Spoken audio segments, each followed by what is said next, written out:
Selamat berjumpa kembali di dalam layanan audio Sahabat Seperjalanan. Hari ini adalah hari Minggu, 21 November 2021. Cukup menarik. Kalau 21 November 2121 dibuat jadi angka jadi 21 11 2021. Tema renungan saat teduh kita dengan judul Merubah Masalah Menjadi Solusi. Merubah masalah menjadi solusi. Firman Tuhan terambil dalam Nahum pasal yang pertama ayat yang ke-7. Demikian bunyi firman Tuhan. Tuhan itu baik. Ia adalah tempat pengungsian pada waktu kesesakan. Ia mengenal orang-orang yang berlindung padanya dan menyeberangkan mereka pada waktu banjir. Mari kita berdoa. Bapa yang di dalam surga, ya Tuhan, kami bersyukur bahwa Allah yang kami sembah adalah Allah yang memberikan solusi dari masalah. Dan Allah yang kami sembah, Allah yang memberikan kecerdasan, kemampuan, keterampilan, agar kami pun mampu merubah masalah menjadi solusi. Karena kami adalah anak-anak Allah dan Bapa kami adalah Allah sendiri. Di dalam nama Tuhan Yesus kami berdoa. Amin. Shalom sahabat seperjalanan yang dikasihi Tuhan. Merubah masalah jadi solusi dalam doa pembukaan yang saya doakan. Yaitu yang pertama, Allah itu adalah sumber yang memecahkan segala macam masalah menjadi solusi. Dan Allah yang kita sembah, yang kita sebut sebagai Bapa, adalah Allah yang memberikan potensi kepada manusia. Di dalam kemampuan dan keterbatasan tertentu, kita sanggup diberikan kemampuan merubah masalah menjadi solusi. Kalau kita perhatikan saudara-saudara, seorang ayah yang berbakat seni turun anaknya menjadi berbakat seni. Seorang ayah yang berbakat bisnis akan turun bakat bisnisnya kepada anak. Seorang ayah yang fasih lidah di dalam berbicara akan turun kemampuan fasih lidahnya menjadi seorang pembicara. Banyak sekali pemain sepak bola, atlet-atlet hebat di dunia itu karena ayahnya juga adalah seorang atlet hebat di dunia. Kalau Allah yang Bapa yang kita sembah adalah sumber kecerdasan, sumber keterampilan, sumber kemampuan, sumber inspirasi, bibit yang berasal dari Allah itu ada pada diri kita. Oleh sebab itu Alkitab mengatakan kita itu dicipta, dibentuk dengan rupa dan gambar Allah. Diciptakan menurut gambar dan rupa Allah.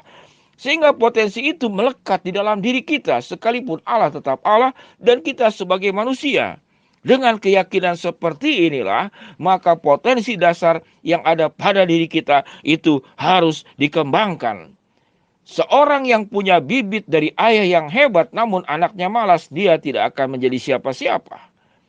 Semua bakat terpendam yang Allah berikan kepada kita, karunia, semua potensi, anugerah yang Tuhan berikan, maka tugas kita adalah mengembangkan menjadi sebuah potensi.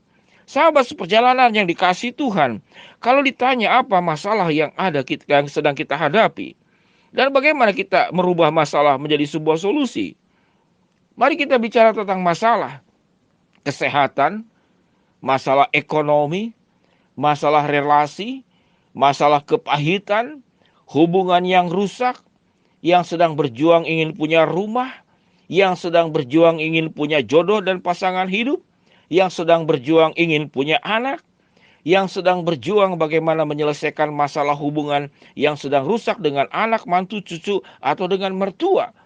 Maka semuanya itu masalah. Dan ingat dua prinsip. Prinsip yang pertama, Allah itu sumber solusi dari segala masalah. Dan Allah sanggup dengan kekuatannya, dengan seketika merubah masalah itu menjadi solusi. Namun yang kedua, Allah memberikan potensi-potensi memecahkan masalah, mencari solusi ada pada diri setiap sahabat seperjalanan. Karena kita ini adalah anak Allah dan Bapa kita adalah Allah kita sendiri. Semua bibit, semua potensi terbaik, bibit bebet bobot dalam hubungan manusia ada pada diri kita yang bersumber dari Allah. Maka tugas kita mengolahnya, tugas kita kemudian mengasahnya, tugas kita menjalankannya. Maka tidak mustahil setelah kita melakukan bagian kita, Tuhan akan menolong kita bagaimana merubah masalah itu menjadi solusi. Sahabat seperjalanan yang dikasihi Tuhan, ingatlah bahwa setiap masalah itu ada peluang, dan peluang itu adalah kesempatan. Setiap masalah adalah tantangan, dan tantangan itu kita harus jawab, kita harus selesaikan, karena Allah sudah memberikan potensi. Tantangan, problem, masalah itu juga adalah sebuah kesempatan. Kesempatan untuk kita melakukan inovasi, kesempatan kita untuk mengembangkan diri. Sahabat seperjalanan yang dikasihi Tuhan, mengingat almarhum ayah saya, dia adalah seorang penulis kaligrafi huruf Mandarin. Kemampuan itu tidak turun kepada saya. Namun karena waktu itu sekolah Chinese Tionghoa ditutup tahun 65, saya tidak mendapatkan pendidikan berbahasa Tionghoa. Karena saya lahir tahun 63, setelah 2 tahun ditutup. Namun bakat itu ada pada diri saya, yaitu menulis kaligrafi di dalam huruf Latin. Sehingga di masa saya kuliah, tatkala waktu itu saudara ijazah itu belum di print dengan komputer canggih, maka ditulis tangan. Nah, setiap mahasiswa yang lulus itu saya diminta oleh rektor, diminta oleh pihak kampus untuk menulis nama-nama setiap mahasiswa yang lulus. Dalam kelulusan itu ijazahnya, itulah yang saya menuliskan dengan tulisan kaligrafi. Tetapi bakat itu tidak serta-merta ada pada diri saya.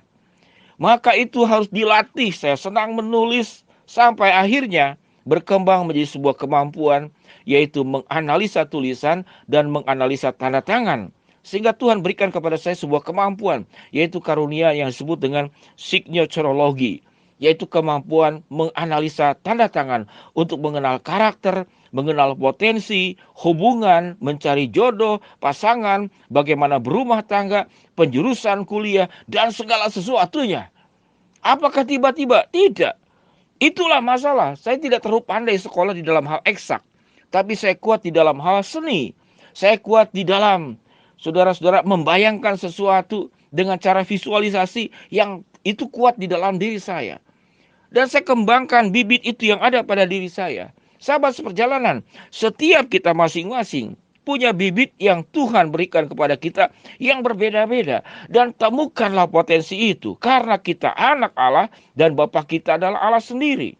Kita dicipta menurut gambar dan rupa Allah. Maka bibit-bibit potensi yang berasal dari Allah ada pada diri kita semua. Sebagai orang tua, sebagai anak, sebagai pebisnis, sebagai guru, apapun profesimu. Kalau situasi pandemik ini merubuhkan banyak hal, menutup banyak impian, maka itulah masalah. Dan di dalam setiap masalah berarti ada kesempatan. Ada sebuah kesempatan untuk melakukan inovasi. Ada juga sebuah langkah yang kita akan lakukan dengan tantangan kesulitan yang ada. Sahabat seperjalanan, Nahum pasal 1 ayat yang ke-7. Setelah kita mengerjakan bagian kita, maka Tuhan akan mengerjakan bagiannya. Karena Allah lah sumber pemecah solusi. Pemecah semua masalah dengan memberikan solusi. Apa yang firman Tuhan katakan? Tuhan itu baik. Ia adalah tempat pengungsian pada waktu kesesakan. Ia mengenal orang-orang yang berlindung padanya dan menyeberangkan mereka pada waktu banjir. Pada saat kita dibanjiri oleh masalah, Tuhan akan seberangkan kita. Karena dialah sumber kekuatan kita, tempat pengungsian pada waktu kesesakan, tempat perlindungan bagi orang-orang yang memohon pertolongan kepada Dia. Sahabat seperjalanan, di dalam Kristus kita mampu merubah masalah menjadi solusi. Kerjakan bagian kita, selebihnya di atas segala keterbatasan kita, maka ketidakterbatasan kekuatan Allah akan menolong kita merubah masalah menjadi solusi. Mari kita berdoa. Bapa yang di dalam surga, hamba-Mu berdoa buat para sahabat seperjalanan yang sedang sakit, Tuhan jamah sembuhkan, yang sedang menghadapi masalah, Tuhan bukakan jalan, yang sedang memohon berharap sesuatu, Tuhan akan kabulkan sesuai dengan waktu dan rencana-Mu. Dan berkati kami agar diberikan sebuah karunia keterampilan merubah masalah menjadi solusi. Di dalam nama Tuhan Yesus kami berdoa. Amin. Happy Sunday, Shalom sahabat seperjalanan, selamat beribadah. Minggu 21 November 2021. Tuhan memberkati kita semua. Amin.